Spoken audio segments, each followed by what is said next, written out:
खुदा दे खूबसूरत नाम च तुहानूं सारिਆਂ ਨੂੰ सलाम पहुंचे। पहले महीने की 1 तरीक असीं एक वीडियो बेटी सफिया दी बेटी दी पाई सी जिंदे वास्ते बड़े भैन भरावां ने खुदा तरस लोगां ने अपना हथ वधाया। अज इस बेटी की शादी है तो इहदे विच की इंतजाम होया राहुल? हाँ जी, खुदा दे जलाली बाबरकत नाम च तुहानूं सारिਆਂ ਨੂੰ भैन भरावां ਨੂੰ सलाम। खुदावां दा शुक्र है, दिल तो शुक्रगुजार हाँ उस भैन भरावां वास्ते जिन्हां ने इस आंटी दी इन्हां दी बेटी वास्ते हथ वधाया है। फर्नीचर खुदा ने मुहैया किया है, खाना, अच्छे कपड़े, फर्नीचर सब कुछ खुदा ने मुहैया करने वाला जो ਅਸੀਂ ਉਹਦੇ ਤੇ ਤਵੱਕਲ ਕਰਦੇ ਹਾਂ ਆਪਾਂ ਤੇ ਉਹ ਸਭ ਕੁਝ ਕਰਦਾ ਹੈ। सब कुछ करते ਐਵੇਂ ਕਿਸੇ ਚੀਜ਼ ਦੀ ਕਮੀ ਰਹਿ ਗਈ ਦੱਸ, किसी कमी दी नहीं रही चीज ਦੱਸ ਕੋਈ ਹੋਰ ਚੀਜ਼ ਹੋਵੇ। नहीं कमी। ਇਸ ਲਈ तमाम ਉਹਨਾਂ ਭੈਣਾਂ ਭਰਾਵਾਂ ਦੇ ਕਿਤੇ ਖੁਦਾ ਤਰਸ ਨੇ ਜਿਹੜੇ ਇਸ ਖਿਦਮਤ ਨੂੰ ਲੈ ਕੇ ਚੱਲ ਰਹੇ ਨੇ, ਅਸੀਂ ਉਹਨਾਂ ਨੂੰ ਅੱਗੇ ਇਹੋ ਦਰਖਾਸਤ ਰਿਕੁਐਸਟ ਕਰਾਂਗੇ ਕਿ ਇਸ ਖਿਦਮਤ ਨੂੰ ਅਸੀਂ ਜਾਰੀ ਰੱਖਣਾ ਚਾਹੁੰਦੇ ਹਾਂ। ਕਿਉਂ ਰਾਹੁਲ? हाँ जी, ਅਸੀਂ ਸਾਲ ਦੇ ਵਿੱਚ ਅਗਰ 2-3 ਕੰਮ ਵੀ ਇੰਜ ਦੇ ਕਰ ਦਿੱਤੇ ਤੇ ਬਹੁਤ ਅੱਛਾ ਹੈ। ਇਹ ਕਰਨਾ ਚਾਹੀਦਾ।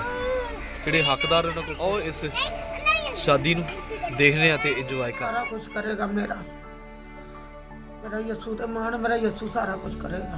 ਆਮੀਨ ਆਮੀਨ। आमीन। हाँ जी, एक बेटा ए सैट है, ठीक है राहुल साइड तो नो, एक ए सैट है हुण दस तेनू किहड़ा दोनों पसंद है ते हथ रख ते वो तुहाडा है। ठीक है राहुल, ठीक है बाजी। ए बच्ची कह रही चलो सपना नू फिर देखे किसे कोलों भी नहीं मंगदा, माड़ा भावे चंगा आवे मुफ्त खजाने यसु वंडदा। ओ राजियां दा राजा ए ओदा तख्त लगाए हर वेले, एवे सपना नू फिर देखे किसे कोलों भी नहीं मंगदा।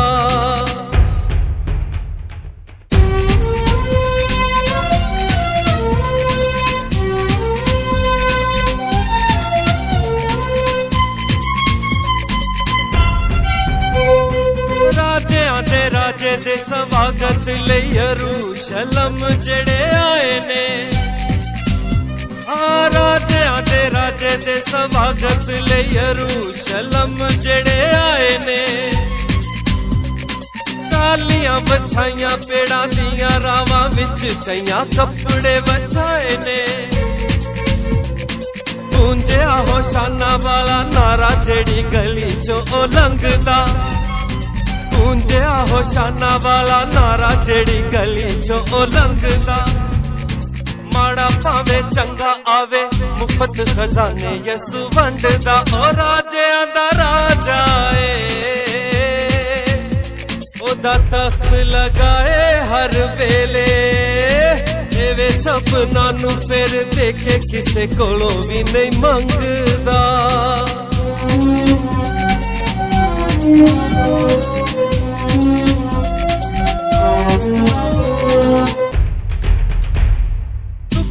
लाचार कोई पापी पावे थका हारा यसु कोल आया है। हाँ दुखिया लाचार कोई पापी पावे थका हारा यसु कोल आया है। मिलिया शफावां नाले अपनी हया। खुदा बुजुर्ग आसमानी बाप, तेरा शुक्र, तेरी तारीफ, तेरे नाम की तमजीद हो। बेटी सोफिया के लिए, भाई असगर के लिए, ये जो नए बंधन में बंधे हैं, दुआ गो हैं इनके साथ, इनकी